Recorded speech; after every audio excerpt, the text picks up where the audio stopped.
That's what I'm saying. I fucking love fighting, man. It's like my favorite thing in the whole world to do. Like, in the whole world. Like, I wish a motherfucker when I leave here pulls up in the parking lot and tries to get some shit. Like, that to me is like, you know? And this is what is the craziest thing to me. People tell me, like, I post pictures of me flipping people off, right? So they're like, Cowboy, you're a fucking role model. How dare you? Like, no, I'm not. I'm a bar junkie that fights all the time, and you guys, it's now on TV, and you think it's cool, so I'm your favorite fighter, you know? But had you not be in the UFC, I'd be the asshole trying to take your girlfriend and fight you at the bar, just so you know. You know, that's who I would be. Just so you know. Just so you know. But you say that, but you're a very nice guy. I've seen you out there in public, and part of it is because you're dealing with people that are fans, and yeah, you know, they come up to you, they're nice. I'm just saying, I love fighting, man. It's like, well, you love it also because you're really good at it. I mean, if you kept getting your ass kicked, you'd be like, man, I gotta find some other shit to do in my life. Like when I was in high school and like figuring out who I was, I got my ass kicked a lot because I was that guy. Like it didn't ever take much for me to jump, you know, and I'd strike, and then I'd get my fucking ass mopped by 3 dudes, 2 dudes, 1 didn't matter. I'd just get beat up. And that's what got you into MMA? No, I started off kickboxing. Right. My buddy of mine just told me, you think you're tough, come try this kickboxing shit, and I went down and fell in love with it, and 2 weeks later... Where'd you train? Where's the first place you trained?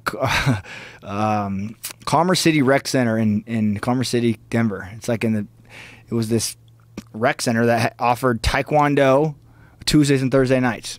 And I'd go in there and we'd spar. And sparring is all I did. Like, that's what I used to do. Like, I thought that was getting ready for a fight would just be fucking throwing down. Now I don't spar at all. And all I do is drill, because drilling is the most important thing you do, right? But that's all I do is spar. And so you don't spar at all now? That's really interesting. No, I tell my training partners and everyone that try to get me to spar, but now they're okay with me just drilling. But I feel like the little guy at the Walmart check-in clicking. Every time you take a hit to your head, he pushes the button. How many people go in Walmart before it's full? I don't know. Yeah. I have no idea. How many more do I got? I think that's a very good point. Fucking brawls do me and Leonard Garcia have in the training room? I don't know. Right. So, like, I'll get in there and move around with Andre and move around with all the heavyweights, but like light MMA sparring, you know, with heavy takedowns and grappling, real light striking, you know. But the days of putting the big gloves on and throwing down, hell no. I just did it with Joe Schilling the other day, so I can't really say hell no. But him and I had a good tempo, and it wasn't anything crazy, you know. I watched videos of you guys sparring. It seemed very controlled. Very controlled. So that if I'm sparring with someone that's very controlled and doesn't try and kill me, cool. But man, going in with some of those guys that are trying to make a name at the gym, just want to crank you, then I got to fuck them up. You know what I mean? Now we're fighting. And, yeah.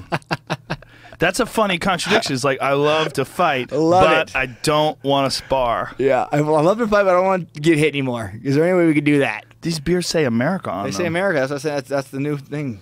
Is this the new thing that Budweiser does? Yeah. America. That's interesting. How do you not buy those if you see those at the store? I don't know, and I don't know how people move. What if Coors comes along and goes, America, fuck yeah? We don't even talk about Coors. We talk about ice cold refreshing Budweisers. That's what we do. Oh, that's it? That's what we talk about. Because they're your sponsor? Yeah. It's like on it. We don't talk about Muscle Farm products. We just talk about, we take on it. We don't talk about Muscle Farm products. I don't give a fuck. I'm the least competitive guy ever. I hear it. I hear it. I'm a supporter. So yeah, I love fighting, man. I mean, I like the fact that you don't spar. I think that's very wise. Now, when you're doing drills, like, explain to me how you're doing them. Like, are you setting everything up from a striking standpoint, where like you're working combinations and then counters to those combinations and then possibilities of all the different things that could happen? Yes, I'm working with Brandon Gibson now. You know, he's a fucking great tactician, man. Big fan of that guy. Yeah, he breaks the break. So I don't ever watch tape, and people think that's so crazy, but I don't. I just don't. But they do. So my coaches do. So he'll come and he'll be like, we're working this because I think this is what Story's going to do. You know, we knew he's going to come with big overhands and the knees of the body were going to be there. So everything we drill is, you know, when he does this, it's just make it reactionary, you know. And I feel like that's all good and great, but the good thing is I know how to fucking fight, like, deep down in my soul. So if all that doesn't work, I can just fucking bite down and give her. Yeah, well, you know, Jeremy Stevens had a very similar sentiment. He said, I already know how to fight. Yeah. Yeah, he goes, it's all about just getting prepared, working on my cardio, working on my fitness, working on my drills and my techniques. Yeah.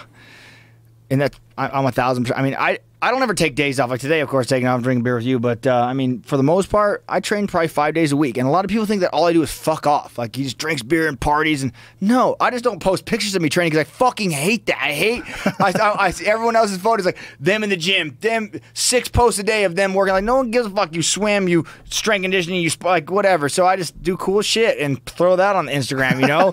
But I train all the time. Like it's like my job, you know. So people always think I'm out there fucking off, but I mean, I take this very serious and I train hard. And there's no way you could be as good as you are without. Yeah, I mean, I have a gym in my backyard. So some days I'll go play at the lake all day, but we come home and then we train. And my coach is like, fuck, now it's 2 a.m. and we have to train. So, right. I mean, it's just, but I love it. When did you make the decision to stop sparring? Probably 4 fights ago. 4 fights ago? Yeah. After which fight? After I got my ass whipped by Alvarez, or by Dos Anjos? Dos Anjos. Yeah, I didn't spar that camp much at all. But, yeah, I don't know. I talked to Aubrey, and that's how I got hooked up with On It, man. I started thinking something was fucked up with my brain. So I start brushing my teeth one morning, and I fall over and I hit the wall. Like, I literally fell over and, like, hit my shoulder on my wall, and I was like, what the fuck? And I closed one eye, and I fell over and hit the other wall, and I was like, oh, man, something's wrong. You know, like, something's seriously wrong with my brain. And I start freaking out.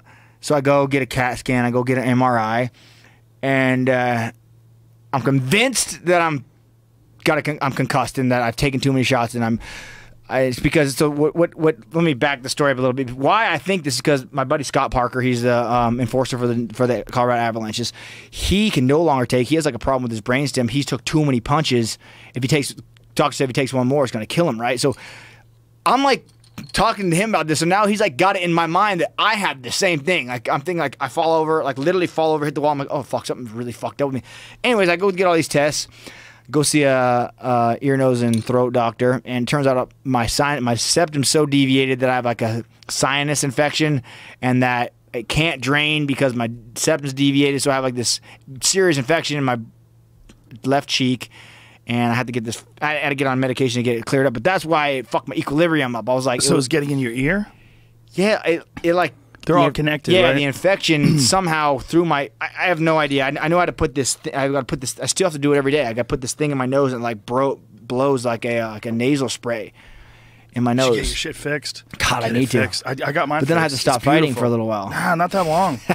Not that long, man. I'm telling you. It turns out I'm not mentally retarded. I have a infection that I got cleared up.